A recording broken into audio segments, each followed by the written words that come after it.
Hello friends, कैसे हैं आप लोग? आई होप आप लोग बहुत अच्छे होंगे, प्रिपरेशंस को बहुत अच्छे से कर रहे होंगे एंड मेरी तरह ऐसे खाली अपना टाइम नहीं वेस्ट कर रहे होंगे, पढ़ाई कर रहे होंगे। मतलब जब से रिजल्ट आया तब से मैं बिल्कुल भी नहीं पढ़ाई कर रही हूँ और इस कारण से ना जैसे टाइम होता नहीं है, पूरा-पूरा दिन आपका ऐसे निकलता है, वेस्टेज में जाता है, तो एंग्ज़ायटी बहुत हो रही है।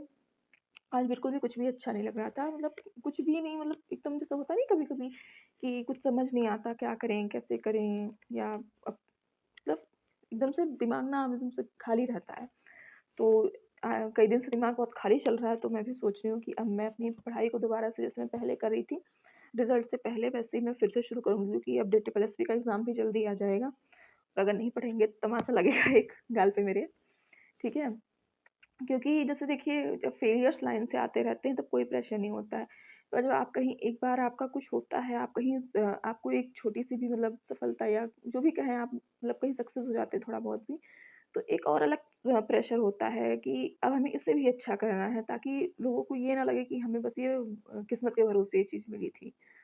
तो यही सब चीज़ें हैं, तो अब मैं मंडे से अपनी कल तो संडे है, कल को जो भी मेरे सारे उल्टे-सीधे काम बचे हुए हैं आलतू-फालतू, वो सारे काम निपटा के फिर मंडे से लाइब्रेरी मैंने छोड़ दी थी इस बीच में, तो लाइब्रेरी फिर से जॉइन कर लेंगे और मंडे से अपनी पढ़ाई फिर से शुरू करेंगे। सो ये हो गई तो मेरी पर्सनल बात। अब हम बात करते हैं वीडियो की, वीडियो में हमें क्या करना है, ठीक है? तो बहुत लोगों ने मतलब मेरे चैनल पे तो ज़्यादा व्यूज़ रहते नहीं है, तो कुछ लोगों ने पूछा था कि करंट अफ़ेयर्स को कैसे करना है? उसमें बहुत लोग के डाउट रहते हैं कि सोर्सेज़ कौन-कौन से फ़ॉलो करने चाहिए या हम टीआई 4 के लिए अभी से शुरू कर दें या कुछ टाइम बाद शुरू करें या पिछला भी हमें पढ़ना पड़ेगा? तो ये सारी चीज़ें हैं। तो सबसे पहले ये क्वेश्चन कि कितना पढ़ना है? तो आज की डेट है, आज से आप पढ़ाई शुरू करें, आज से शुरू कर दीजिए। मान लीजिए अगर एग्ज़ाम अप्रैल-मई से उससे अप्रैल-मई से पहले नहीं होना चाहिए, तो ये 4-5 महीने का हमारा कंप्लीट रहेगा इधर, ठीक है? उसके बाद आप पिछला कुछ मत पढ़िए, जहाँ से आज से शुरू करें, आज से शुरू कर दीजिए, ठीक है? पिछला कुछ मत पढ़िए एंड लास्ट टाइम पे हम लोग क्या करेंगे ना मैराथन्स कर लेंगे, ठीक है? जो उस टाइम पे बहुत सारे टीचर्स यूट्यूब पे वीडियोज़ कराएँगे रिवीज़न, पुराना-पुराना रिवीज़न करवाएँगे एक अच्छी-सी वीडियो बना के, तो हम लोग लास्ट टाइम पे सिर्फ़ उसको देखेंगे। एंड अब बात करते हैं कि पढ़ना कहाँ से अभी जो शुरू करेंगे डेली का डेली वो कैसे? तो देखिए करंट अफ़ेयर 2 तरीके से लोग पढ़ते हैं। सबसे पहले तो लोग पढ़ते हैं कि जो हर दिन पढ़ते हैं। नया वीडियो देखा, उसको ही नोट्स प्रिपेयर किए, उसको रिवाइज़ करते हैं। जैसे कि मैं, ये मेरी करंट की कॉपी है। ये इसमें मैंने 1 सेकंड मैं इसको खोल देती हूँ। उम, ये 2 जनवरी 2024 से मैंने इसमें करंट लिख रखा है, ठीक है? और अभी तक मैं इस पे लिख रही थी, बीच में मैंने थोड़े दिन छोड़ दिया था, तो मेरी भी कॉपी पूरी नहीं हो पाई, ऑलमोस्ट भरने वाली है मेरी कॉपी। ये इतनी सब ये भर चुकी है। तो मैं ऐसे करती थी कि डेली का डेली एक वीडियो करते थे, उसको उसके शॉर्ट नोट्स लिख लेते थे, 1-2 पेज में आ जाता है एंड उसको रिवाइज़ करते थे। और जिन भी टीचर्स को जैसे आप फॉलो करेंगे ऐसे करके, तो आपका वीकली रिवीज़न, मंथली रिवीज़न भी करवाते रहेंगे। तो जब एग्ज़ाम आएगा तो आपको इतना सारा एक साथ नहीं पढ़ना पड़ेगा। तो बात करते हैं इसके लिए हमें किसको फ़ॉलो करना है? इसके लिए मैं 2 चैनल्स आपको बता रही हूँ। एक है नेक्स्ट एग्ज़ाम, उनके 10 से 15 मिनट के वीडियोज़ रहते हैं डेली। एक वीडियो आता है, आप उसको कर सकते हैं एंड दूसरे हैं एसएससी अड्डा पे वो आशुतोष त्रिपाठी सर, मैं उनको ही फ़ॉलो करती हूँ। बहुत ज़्यादा अच्छा, बहुत एंटरटेनिंग उनकी क्लास रहती है, बिल्कुल भी बोरिंग नहीं लगता, सब याद हो जाता है। एंड बहुत लोग ने आशीष गौतम सर का भी नाम सुना होगा जो अड्डा 247 पे पढ़ाते हैं, तो वो बहुत अच्छा पढ़ाते हैं। जब मैंने पीटी दिया था 2022 वाला जो सबसे पहला पीटी हुआ था, उस टाइम पे मैंने दिया था, तो उस टाइम पे ये बहुत आया था कि जितना भी यूट्यूब पे लोगों ने करंट कराया, कहीं से नहीं आया। बट मैंने आशीष सर की क्लासेस की थी और सारे क्वेश्चंस, मतलब 1-2 क्वेश्चंस को नहीं कह सकते बट सारे क्वेश्चंस उनकी क्लास से आए थे। बट अभी मैं एडवाइस नहीं करूँगी कि आप उनको करें क्योंकि वो बैंकिंग फ़ोकस्ड, मतलब बैंकिंग को मतलब फ़ोकस में रख के करंट कराते हैं। तो बैंकिंग की न्यूज़ ज़्यादा रखते हैं, जैसे डब्ल्यूपीआई और सीपीआई और बैंक रेट, रेपो रेट, ये सारी चीज़ें वो ज़्यादा अच्छे से डिटेल में समझाते हैं वहाँ पे। तो उनकी क्लास करेंगे तो टाइम ज़्यादा लगेगा और इतना टाइम हमें देना नहीं है करंट को, ठीक है? बस 40 से 45 मिनट डेली रिवीज़न के साथ बस इतना ही देना है। एंड एक है कुमार गौरव सर, उत्कर्ष से पढ़ाते हैं, उनको तो आप में से बहुत ज़्यादा लोगों ने फ़ॉलो किया होगा। तो मैं सजेस्ट करूँगी कि आप उनकी वीडियोज़ मत करिए अभी के लिए क्योंकि उनकी वीडियोज़ बहुत ज़्यादा लेंदी होती हैं, इवन 2-2 घंटे की शायद होती है। मैंने 1-2 वीडियो देखी थी एक बार, डेढ़-डेढ़ घंटे की होती। तो अगर आप डेढ़ 2 घंटा अपना करंट पे ही दे देंगे तो बाकी सब्जेक्ट्स के लिए आपके पास टाइम नहीं बचेगा। ये सारी इतनी जानकारी। तो 2 चैनल है नेक्स्ट एग्ज़ाम एंड एसएससी अड्डा पे आशुतोष त्रिपाठी सर, इन दोनों में से आप डेली के लिए किसी को भी फॉलो कर सकते हैं। यहाँ से आपको अगर नोट्स प्रिपेयर करने हैं तो आप नोट्स प्रिपेयर कर लीजिए, नहीं तो यहाँ पे आपको पीडीएफ भी मिल जाएगी, उसको भी आप डेली के लिए रिवीजन कर सकते हैं। देन बात करते हैं जिनको डेली नहीं पढ़ना है, जिनको मंथ में एक बार पढ़ना है, तो मैगज़ीन मतलब जो पीडीएफ सोर्स मैं इसके लिए बता रही हूँ, वो है अड्डा 247 का हिंदू रिव्यू करके आता है, द हिंदू रिव्यू, ठीक है? जो हिंदू न्यूज़पेपर होता है द हिंदू, उसी का रिव्यू मतलब उसी को एक उसके जो इम्पोर्टेंट न्यूज़ होती है उनका कंपाइलेशन करके वो अलग-अलग से मतलब देते हैं। हिंदी में भी मिल जाएगा, इंग्लिश में भी एकदम फ्री मिलता है इनकी वेबसाइट पे। आप डाउनलोड कर लीजिए और उसको डेली का डेली पढ़िए, ठीक है? ये हो गया। एंड उसके बाद बात करते हैं बुक की, जिनको बुक से पढ़ना अच्छा लगता है, तो मैंने तो कभी बुक से करंट पढ़ा ही नहीं है, कभी भी नहीं, क्योंकि मुझे बहुत बोरिंग लगता है कि बुक लेके ऐसे बैठे रहना पूरा टाइम, ठीक है? वैसे ही इतनी सारी चीज़ें रिवीजन के लिए होती हैं लिटरेचर में, तो और वो उसके लिए मैं बुक का यूज़ करूँगी तो मेरे लिए थोड़ा मोनोटोनस हो जाएगा, इसलिए मैं उसको मतलब बुक से नहीं पढ़ती करंट को।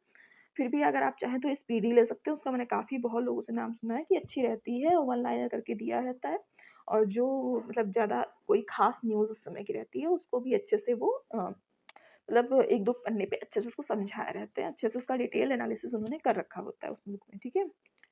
तो ये तीनों चीज़ें करनी है। सबसे पहले अगर आपको वीडियो फ़ॉलो करना है, तो आप नेक्स्ट एग्ज़ाम या फिर आशुतोष त्रिपाठी सर को फ़ॉलो करिए। पीडीएफ चाहिए तो अड्डा 247 की द हिंदू रिव्यू, बुक चाहिए तो स्पीडी। बस इसके अलावा और ये बात सबसे ज़रूरी बात, एक ही सोर्स रखना है, 10 सोर्स आपको नहीं बनाने हैं, क्योंकि फिर अगर आपके 10 सोर्स होंगे, आप 10 जगह से 10 चीज़ें पढ़ेंगे, तो सारा टाइम आपका इसमें वेस्ट हो जाएगा, फिर रिवीजन का आपके पास टाइम नहीं बचेगा, ठीक है? तो अब मैं दिखा देती हूँ कि मैंने अपने नोट्स कैसे प्रिपेयर कर रखे हैं, ताकि आप लोग को आसानी हो जाए एक बार, ठीक? जैसे ये मेरा 23 सितंबर का है, ठीक है? तो उसमें पहली न्यूज़ थी कि कैंसर पेशेंट वेलफेयर डे कब होता है, तो मैंने पूरा नहीं लिखा कि कब मनाया जाता क्या, बस मैंने डेट डाल दी और ये डाल दिया कि जो अब मैंने ये लिखा है कि 4 फरवरी और 7 नवंबर। तो ये है world cancer day I think था, और ये इंडिया का कैंसर डे का था। ये मैंने ऐसे लिख रखा ताकि मैं जब भी ये न्यूज़ पढ़ूँगी कैंसर वाली, तो मुझे ये 2 डेट याद रहेंगी, मेरे दिमाग में रहेंगी, ठीक है? इसको हम वर्ल्ड रोज़ डे भी कहते हैं, जैसे एके यानी ऑल्सो नोन एज़, ये तो सब लोग जानते हैं। और ये इसको शुरुआत किसने की थी? मेलिंडा रोज़ ने, ये कैनेडियन थी। ऐसे करके मैंने लिख रखा है, ठीक है? अब जैसे फिर सेकंड न्यूज़ थी कि 14th hockey India junior mains national championship के बारे में। तो मैंने लिख दिया 2024 में कि ये इन पीएन यानी ये पंजाब में हुई थी, फाइनल कहाँ हुआ था? जालंधर में। वॉन, ठीक है? मतलब जीता कौन? पंजाब। रनर अप कौन रहा? यूपी। ऐसे मैंने बहुत शॉर्ट में लिख रखा है, ठीक है? मेरा ज़्यादा स्पेस भी नहीं लिया, मेरा ज़्यादा टाइम भी नहीं वेस्ट हुआ, और जब भी मैं याद करूँगी तो मुझे पूरी न्यूज़ कवर हो जाएगी। फिर वैसे ही मैंने फिर एयर फोर्स के न्यू चीफ बने थे, उसके बारे में, उसका मोटो, ये सारी चीज़ें ऐसे करके मैंने लिख ली हैं। जैसे ये president of national rifle association, तो मैंने प्रेसिडेंट पूरा नहीं लिखा, सिर्फ पीआर करके वो लिख दिया है। फिर आता है, ये न्यूज़ थी कि 6th फूड सिक्योरिटी इंडेक्स 2024, तो ये किसने?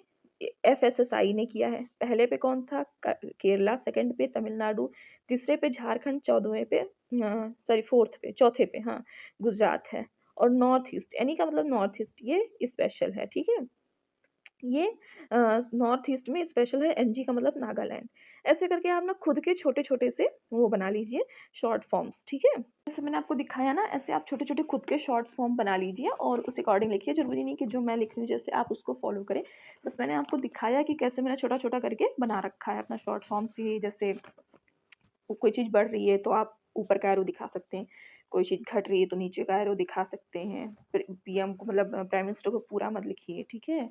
और एक और चीज़ याद रखनी कि जैसे होता है बहुत सारा स्टैटिक का जो पोर्शन होता है हमारा, वो भी हमारे करंट से ही रिलेटेड होता है। जैसे यूपीपी का जो एग्ज़ाम हुआ था, तो एक क्वेश्चन आया था कि क्रोएशिया की जो कैपिटल है वो क्या है? जाग्रेब है। तो लोगों को बहुत लगा कि ये क्वेश्चन कहाँ से आ गया? हमने तो कभी इसको वो लिस्ट में पढ़ा नहीं था, जो कंट्री कैपिटल वाली होती है। तो ये न्यूज़ है, मैंने मैंने इस कॉपी में लिख रखी हूँ भी कहीं। तो ये न्यूज़ क्रोएशिया जो है ये यूरो ज़ोन में लेटेस्ट कंट्री था जो जॉइन किया था। वहीं उसी न्यूज़ को पकड़ के उन्होंने उसकी कैपिटल पूछ ली थी। तो जब भी आप करंट अफ़ेयर्स पढ़ें, तो जब भी कोई नई कंट्री आती है जिसकी करेंसी कैपिटल आपको नहीं पता है, वो लिख लेना है। कोई स्टेट की न्यूज़ आती है तो वहाँ का कैपिटल नहीं पता है तो लिख लीजिए, वहाँ के गवर्नर, वहाँ के सीएम को ज़रूर लिख लीजिए। ऐसे करके ढेर सारी इन्फॉर्मेशंस होती, साथ-साथ में आपको टीचर्स वहाँ बताते रहेंगे। तो इस तरीके से अगर आप करंट के साथ-साथ स्टैटिक पढ़ेंगे तो आधा जीएस आपका वैसे ही तैयार हो जाएगा। ओके, अब इसके आगे मुझे नहीं लगता कि मुझे कुछ बताना है। फिर भी अगर इसके बाद भी करंट को लेकर आपको कोई डाउट रहता है तो आप लोग कमेंट सेक्शन में लिख लीजिएगा।